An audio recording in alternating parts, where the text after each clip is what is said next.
tek tash në lidhje direkte e kam pikërisht psikologun Rran Kastrati. Përshëndetje Rran.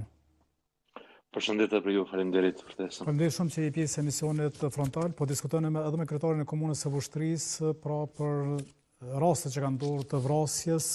Si shpjegohet kjo në aspektin psikologjik? Pse ndodhen? Pse një person detyrohet me vrarë dikon?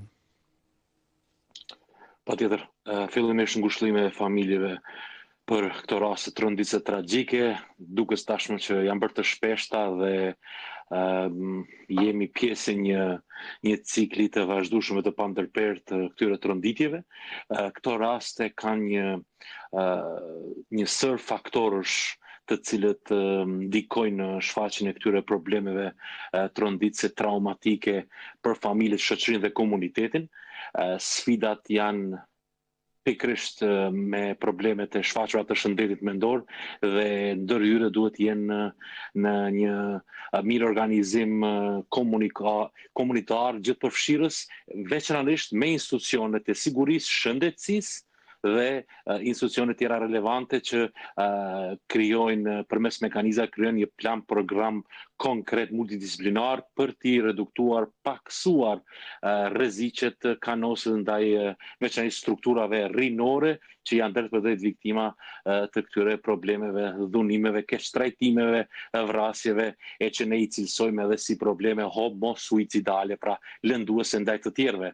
Pra, sfidat kryesisht janë konkrete, kam fjalën për problemet e menaxhimit të kontrollueshmërisë emocionale, impulseve, sjelljeve deviante, veçanërisht probleme të natyrës antisociale dhe probleme të natyrës inteligjencës emocionale.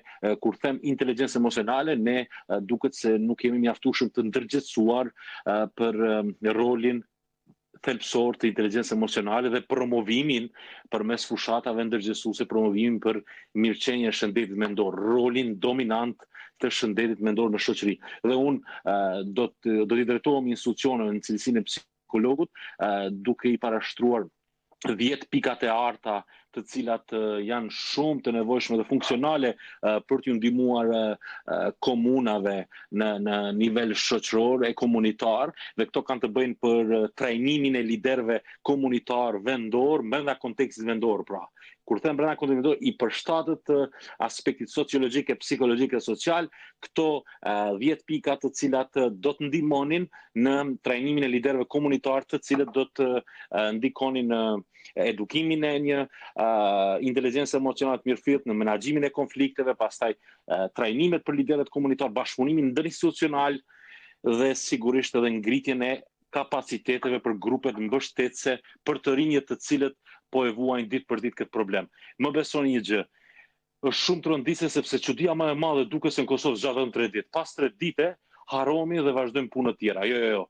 Ne realizojmë misione, debate ekskluzive, diskutojmë, jemi pjesë e seminareve, workshopeve, tryezave të ndryshme, por duhet të jemi implementues, duhet të jemi praktik për të luftuar, mënjanuar këto probleme kronike në shoqëri. Dhe kur them kronike, ne si Kosovë lëngojmë nga këto probleme dhe dita ditës pastaj këto po e krijojnë një terren të papërshtatshëm të mirëqenies tonë mendore dhe duket sigur edhe shoqëria tashmë po ndihet e pasigurt. Edhe në rastet konkrete ku rastet nuk raportohen, fshihen, rastin e dhunës, vrasjeve të tilla në qytetin, në komunën e Vushtrisë, unë pash një reagim shumë profesional e inteligjent dhe shumë menaxherial të kryetarit komunës, i cili me sa pash në media bëri thirrje urgjente për të mbledhë Këshillin e Sigurisë në komunë, dhe kjo gjë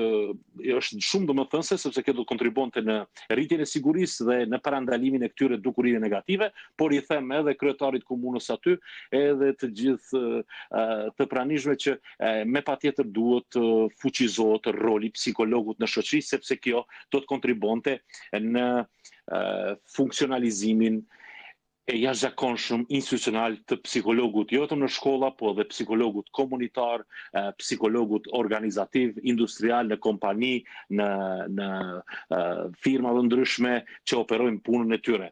Edhe një gjë që ta kemi në theks, ne kemi nevojë edhe për një kujdes të shtuar ndaj hamendësimeve që i shfaqim pa menduar dhe pa gjykuar drejt. Pse? Sho që hamendësohet mbi rastet, komentojnë njerëzit pa ditur asgjë, thonë se ka ndodhur për shkaqe xhelozie, ka ndodhur për këtë, Shikoni, duhet kemi kujdes se kjo mund ta shqetësoj familjen, kjo mund t'i shqetësoj familjet të cilat tani përdej po e vuajnë situatën edhe më shurpikluese e zhgënyese nga këto tronditje e këto vrasje, edhe ne ta amendsojmë pa pasur argumente ose pa qenë profesionale në një fushë të saktuar, kjo me të vërtet përbën një problem në vete, sepse kjo mund t'i shkaktoj edhe trauma, tronditje familjes, duke supozuar se ka ndodhur kështu, ka ndodhur ashtu. Jo, pse janë profesionistët, pse janë njerëzit kompetent që kanë përgjegjësi në promovimin e kësaj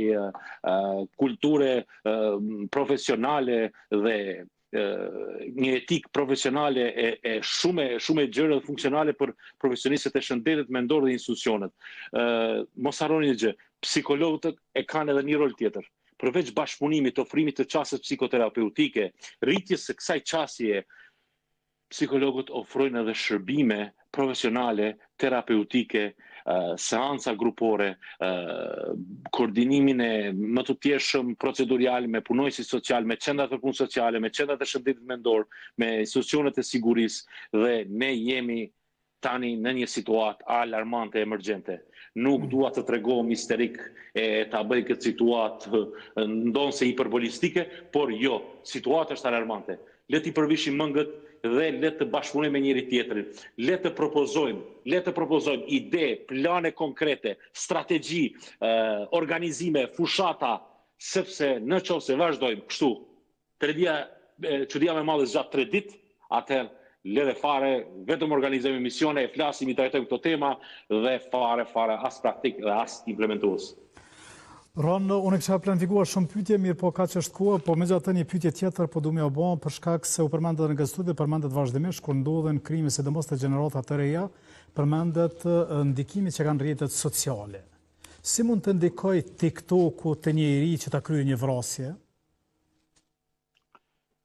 Këtu problemi është drejt për drejt me keq modelimin e njerëzve të cilët kanë të kaluar kriminale e që shpërfaqen në publik, krijon modele negative nga figurat të cilat janë përplasur, janë konfliktuar me ligjin, dhe ekspozimin e rrjetet sociale, keq modelimi sjellor mbi këto personazhe dhe identifikimi me këta personazhe i bën të rinjët tanë të devijojnë dhe të marrin një rrugë çore duke u ndjerë, ta themi kështu, superior, se ne jemi tashmë ata që vendosin për veten tanë, dhe sikundër këtu shfaqet edhe kriza identitetit, apo problemi identitetit, kërkimi i autonomisë për të qenë i pavarur, duke u revoltuar e rebeluar nga stilet prindërore, nga prindërimi, monitorimi prindor, përgjegjësitë prindërore institucionale e shkollore. Këtë probleme kemi tani të ndjeshëm e të shfaqur në shoqëri. Unë lush përmes mjedisit tuaj televiziv për gjithë njerëzit të cilët kanë epitetin dhe përgjegjësinë të qenurit prindër, le ta monitorojnë fëmijën gjatë gjithë kohës dhe le të tregojnë vigjilent për marrëdhëniet ndërpersonale që kanë fëmijët e tyre, adoleshentët, me struktura tjera, me rrjetet sociale, me platformat apo aplikacionet inteligjente në internet, me komunikimet që kanë me persona të dyshimt, le të jenë të hapur, të komunikueshëm dhe bashkëpunues me institucionet shkollore, me psikologët shkollor, sepse vetëm kështu ne mund ta ruajmë mirëqenien e shëndetit mendor dhe ritmin ton të shëndetshëm të shoqërisë. Ne si Kosovë derivojmë nga një tranzicion sociopolitik tashmë 24-5 vjeçar, nga shumë probleme të pas luftës, nga tronditje dhe stresor socioekonomik, dhe kemi pësuar shumë ndryshime, por fëmijët tanë janë e ardhmja. Dhe fëmijët tanë teksa janë e ardhmja, atëherë ne jemi të gatshëm që qëndrojmë atyre pranë në mënyrë që të përzgjedhin një rol të shëndetshëm, shoqëror brenda shoqërisë e komunitetit. Kjo është shumë domethënëse. Po, faleminderit shumë për që ishe pjesë e emisionit frontal. Uroj që këtu që i thati kënë shërbyer në radhë e parë prindërve, por më pas edhe fëmijëve, për të mos u bërë pjesë e këtyre ngjarjeve çfarë ndodhin në qytetin e Vushtrisë. Pra ishim në lidhje direkte me psikologun e nderuar